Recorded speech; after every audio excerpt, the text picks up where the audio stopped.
તો હું મિતિકાને લેવા ગયો હતો અને અમારે મિતિકા કહે છે કે અહીં જે તે ભણે છે તે શાળાની બાજુમાં પવન ગાર્ડન આવેલું છે, તો કે મારે હિંચકા ખાવા જવું છે. તો હું તેને લઈને આવી ગયો હિંચકા ખવડાવવા. જો એ બેઠી બેઠી હિંચકા ખાઈ રહી, હું તમને નજીકથી બતાડું. એ છોકરાઓ આવું ભાળી જાય એટલે પહેલાં તો હિંચકા ખાવાનું જ કહે છે કે ગાર્ડનમાં જમવાનું તો ક્યાં એક સાઈડ રહ્યું પણ હિંચકા જ ખાવા હોય છે. આ રહી શું કરો મિતિકા? હિંચકા ખાય છે? બોલજે હિંચકા ખાય કે નહીં? હાય બધાય હાય ખાય કે છે ભાળો. મિતિકા હિંચકા ખાઈ રહી છે. સાથે સાથે જુઓ પવન ગાર્ડનમાં બાળકોને રમવા માટે પણ ઘણા બધા એવા રમકડા મૂકેલા છે, હિંચકા વગેરે વગેરે. તો જોઈ શકો છો ઘોડો છે. મિતિકા કહે છે કે ઘોડો છે. આ તો ઘોડો નથી, આ ચકલી છે, પેંગ્વિન ટાઈપની ચકલી મૂકેલી છે. બતક છે, બતકમાંથી બેસીએ એટલે બતક હલક ડોલક કરે છે. મિતિકા બતકમાં જ બેસજે, બતકમાં છે. મિતિકા બતકમાં જ બેસો. એમાં કઈ રીતે આ જો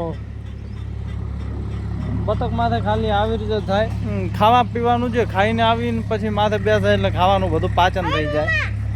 ગલગોટા પણ વાયેલા છે અને આ નાના બાળકો માટે છે. બાળકો જે નાના હોય તે પડી ના જાય તેના માટે આ નાનો હિંચકો બનાવેલો છે, જેમાં ના એનમાં બેસ, આ ઓનમાં બેસી જાય. આ બાળો મોટો હિંચકો છે તેમાં હેસેરી છે. લાવો થોડીક એની મદદ કરીએ હેસોળા આપણે. લે મદદ કરવાની શું વાત હોય? હું ફૂલ દેશું પડી. તને આવડે છે? એવું એમ? વાળો કેટલી ફાસ્ટ છે તું.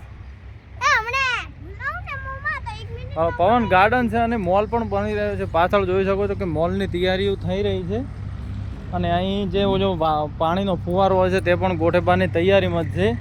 મિતિકા જા ઓલે હાસ કે હાય. ચલો હવે એને ઘોડા ગાડીની થોડીક શેર કરાવી દઈએ. આ બાજુ ઘોડા ગાડી ગોઠવેલી છે તેમાં જતી રહે, ઓનમાં આવતી રહે. આ જો આ છે ઘોડામાં જ બેસી જા. એનો ઘોડાને ફેરવું હોય તો હા બાળો. ઘોડા ઉપર બેસવાથી ચક્કર આવવાની સમસ્યા રહે છે. ચક્કર ના આવે તને? શું કરું કહું ડેડી કોમ પકડીનો આનું હા એ કહે છે કે અમારી શાળામાં આવું છે અને પેલું હેઠું કુળ ભમાડીને પછી માથે ઠેકડું મારીને ચડી જાય છે. એટલે મહેનત કરવાની ના રહે, પછી હસકામાં બેસે એટલે મહેનત કરવાની રહે જ નહીં. ઓલી લપસણી રી ભાલ. ચલો લપસણી ખવડાવીએ. થોડીક લપસણી ખાઈ લો. લપસણી ખાઈ લો મિતિકા. મિતિકા લપસણી માથે ચડેલી છે. લપસણી માથે ખાઈ લો. તમારા નિશાળમાં છે? શાળામાં ખાઓ છો લપસણી? હવે આ એંગ્રી બર્ડ ઉપર બેસી જા. એંગ્રી બર્ડ આ છે મિત્રો, એંગ્રી બર્ડ્સ. જુઓ આ હિંચકા સ્પ્રિંગ માથે હોય છે ને ખાલી હાલક ડોલક જ થાય છે, બીજું કાંઈ થતું નહીં. તો ચલો હવે આપણે ઘરે જતા રહીએ.